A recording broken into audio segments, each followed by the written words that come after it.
Our next movie is named Die Hard, and it stars Bruce Willis as an off-duty policeman who attends an office party in a Los Angeles skyscraper and is overlooked when terrorists occupy the building and round up all of the other people. Hiding out on a floor that's still under construction, he wages a one-man war against the bad guys and maintains radio contact with Reginald VelJohnson as a cop down on the ground.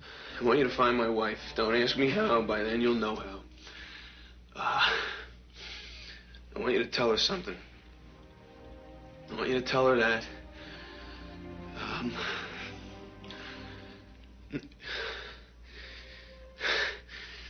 tell her it took me a while to figure out, what a jerk I've been.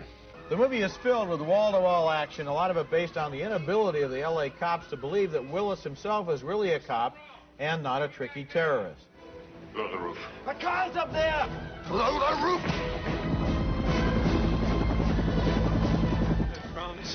I will never even think about going up in a tall building again. Oh, God, please don't let me die.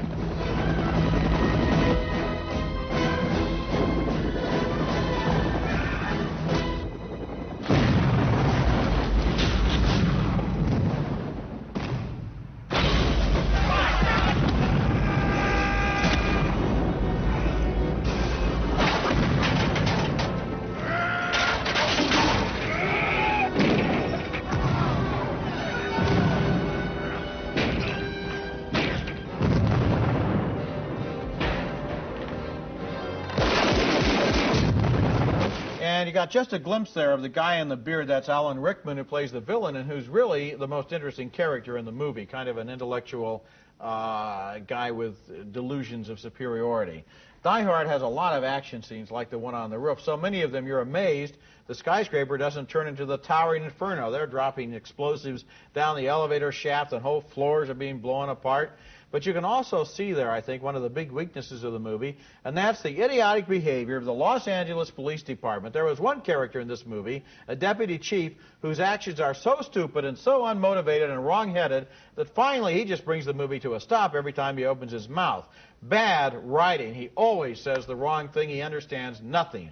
And with a movie like this, once you start picking out the loopholes, and there are a lot of them, it doesn't matter how good the stunts or the special effects are, or even how good Bruce Willis is. You just can't stay interested. I did stay interested because I saw this as really a mano-a-mano between Bruce Willis, who I think is very good in the film, and Alan Rickman, who is really quite devilish and quite sinister and threatening. And I also like the fact that it is held in the skyscraper, so there is some claustrophobia involving this seeming terrorist attack. There's also a bi-play relationship between Willis and his former wife, and they want to get that going. She's one of the people that's being captured. But basically, I thought of two guys trapped in a tower trying to fight it out, and I bought the film. Well, what about all the cops on the ground? What about this deputy chief? But they stay away from them. They stay away from him. Willis is brought down to the ground, yes, which is a miracle considering that all of the elevator shafts have been dynamited. I followed him all the way through. The cop is standing there saying, "We're going to bill you for all the damage you've caused." There are always you want to groan at things. There like are idiotic cops in the Dirty Harry movies too, and you laugh at them.